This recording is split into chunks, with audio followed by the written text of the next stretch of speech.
there is a girl named Shelby who comes to college wanting to have ultimate freedom, only to learn that sororities do not have the same rights as fraternities, and she embarks on a quest to start a sorority outside of the system that can do whatever it wants.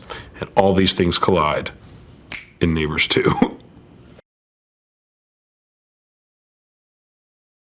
I think the first one's, more about like trying to be a kid, and this one's about trying to control a kid. And the first one, it's like we don't want to accept that we've grown up and we want to keep partying and acting immature. And in this one, it's we've accepted that we grown up, but now we don't want to accept that our kids are going to grow up and that they're going to ultimately start to dislike us, basically, and become the girls that moved in next door to us.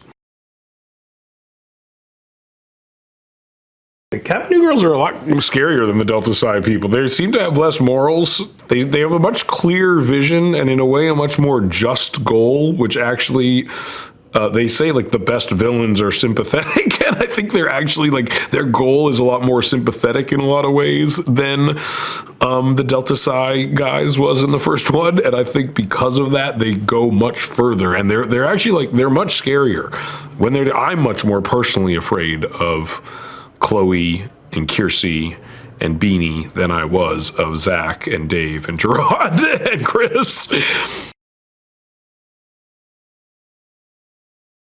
And so as the girls are trying to form their sorority, they know nothing about it, and so Teddy kind of is able to come on as like a Yoda type figure and kind of guide them through the process of becoming a sorority. But as soon as they don't need him anymore, they fire him.